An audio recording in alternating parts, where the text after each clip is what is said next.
এখন যে দায়িত্বটি আমাদের উপর পড়েছে, অর্থাৎ দেশের মানুষের পাশে দাঁড়ানো, তাদের সেবা করা, তাদের সুখ দুঃখ কষ্ট আনন্দ বেদনায় ভাগিদার হওয়া, তাদের পাশে থাকা, এই কাজটা কিন্তু খুব কঠিন। এই কাজটা আমি একা একা আপনাদেরকে ছাড়া পারবো না।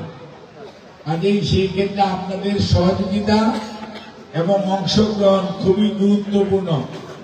সেই জন্যই আপনাদের সাথে আজকে থেকে দিনাজপুরে 6 নতুন সাংগঠনিক কার্যক্রম আমরা শুরু করলাম এবং আমরা এই ঐতিহ্যবাহী গোয়ালদার স্কুল মাঠে আমাদের আয়োজনের মধ্য দিয়ে আমাদের এই কাজের শুভ সূচনা করেছি। সেই জন্য আজকে আপনারা যে আয়োজন করেছেন, আল্লাহর কাছে অশেষ শুকরিয়া। এখন পর্যন্ত আবহাওয়া খুবই একটু গরম লাগলেও এটা মোটামুটি সহনীয় পর্যায়ে আছে। আবহাওয়া ভালো, আপনাদের ব্যাপক মহিলা এবং পুরুষদের উপস্থিতি অত্যন্ত আশাব্যঞ্জক। সেই জন্য আমি আপনাদেরকে সংগ্রামী সালাম জানাই। সম্মানিত আজকের উপস্থিতি, আমি আগেই বলেছি যে আজকের সভা হবে আপনাদের, আপনারা বক্তব্য দিবেন, আমরা শুনবো। যেহেতু বক্তব্যের একটা লাইন বলা দরকার যে কিভাবে আমরা বলবো, সেই জন্য আমি সর্বপ্রথম মাইক হাতে দাঁড়িয়েছি। আগেও বলেছি আপনারা আপনাদের ওয়ার্ডে বিএনপিকে কিভাবে শক্তিশালী করা যায়। আপনারা একটা ওয়ার্ডে হয়তো 200 পুরুষ এবং মহিলা বিএনপি সদস্য হয়েছে। আমরা চাইব যে বিএনপি সদস্য 200 টাকায় 400 হোক। আমরা প্রতিটি গ্রামে, প্রতিটি আপনার মহল্লায় বিএনপি সদস্য সংখ্যা বাড়াতে চাই।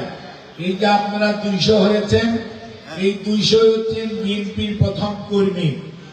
আপনারা আপনাদের পাশের বাড়ি, পাশের মানুষটিকেও বিএনপির পতাকা দলে ঐক্যবদ্ধ করবেন, সমবেত করবেন।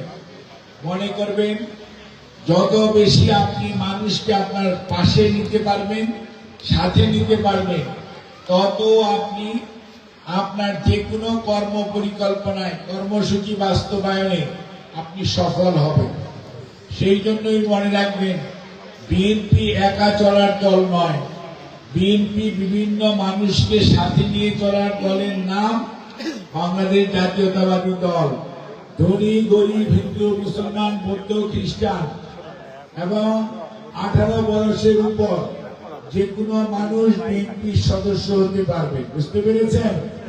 আগে এখানে কাউকে নিবেন, কাউকে নিবেন না। হ্যাঁ, কিছু লোক আছে আপনাকে খুব কষ্ট দিয়েছে, আপনাকে খুব অপছন্দ করে, সেই সমস্ত লোকদেরকে নেওয়ার জন্য বলছি না।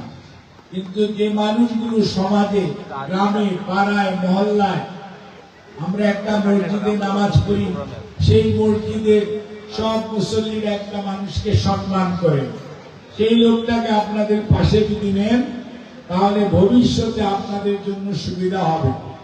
এই বিষয়টি আপনাদের মাথায় থাকতে হবে। এবং বিএনপি সব সময় ঐক্যবদ্ধ থাকা দলের নাম বিএনপি। এই বিষয়ে আপনারা দয়া করে বিষয়টি খেয়াল রাখবেন। আর আমাদের মাঝে অনেক মানুষ আছে অসুস্থ, তাদের সেবা, তাদের চিকিৎসার একটা ব্যাপারে মনে রাখতে হবে যে অর্থের অভাবে চিকিৎসা হবে না, এটা বিএনপি মনে করে না। খালি সমস্যাটা হলো ওই লোকটাকে আমাদের নেতা কর্মীদের সাথে সংযোগ করে দেওয়া। অর্থের অভাবে চিকিৎসা হবে না, এটা ইনশাআল্লাহ আমরা হতে দেব না। আমরা সবাই মারা যাব, যেদিন আমাদের ডাক আসবে সবাই চলে যাব, কিন্তু তারপরেও চিকিৎসা যাতে কারো ব্যাহত না হয় অর্থে কষ্টে, এইটা হবে না। আরেকটা হচ্ছে বাচ্চাদের স্কুল কলেজে পড়াশোনার ব্যাপারে বই কিনতে পারে না, বেতন দিতে পারে না, ভর্তি পরীক্ষার টাকা জমা দিতে পারে না, এইগুলি হবে না। পড়াশোনার জন্য বাচ্চাদেরকে, ছেলে মেয়েদেরকে যত ধরনের সহযোগিতা করা দরকার আমরা করব। বাংলাদেশ জাতীয়তাবাদী দল খালি আপনাদের জন্য না, আপনার মনে রাখবেন, আপনার পাড়ায় মহল্লায়, আপনার পাশের বাড়ির মানুষ ওরা অর্থের জন্য তার ছেলে মেয়েকে মাদ্রাসা মসজিদ মক্তব অথবা স্কুল কলেজে পড়াতে পারছে না, সেটার জন্য আমরা আমাদের সবচেয়ে যতটুকু সম্ভব সর্বোচ্চটা দিয়ে আমরা বিশ্বাস করতে চাই না যে অর্থের অভাবে কারো পড়া বন্ধ হয়ে যাক। বুঝতে পেরেছেন? আমাদের নেতা জনাব তারেক রহমান একটা মানবিক বাংলাদেশ গড়তে চায়, সেই জন্য আপনারা ওনার কর্মী, আমাদের দলের কর্মী, আপনারা নিজের ছেলে মেয়েদের দিকেও খেয়াল রাখবেন, পাশের বাড়ির ছেলে মেয়েরও কি পড়াশোনা করছে করছে না সেটা খেয়াল রাখবেন। তাহলে এটা গেল দ্বিতীয় জিনিস। তৃতীয় হচ্ছে, আমি যদি 3 বেলা খাই তাহলে আপনাকেও 3 বেলা খেতে হবে, অর্থাৎ আপনি 1 বেলা খাবেন, আমি 3 বেলা খাবো, এইটাও হবে।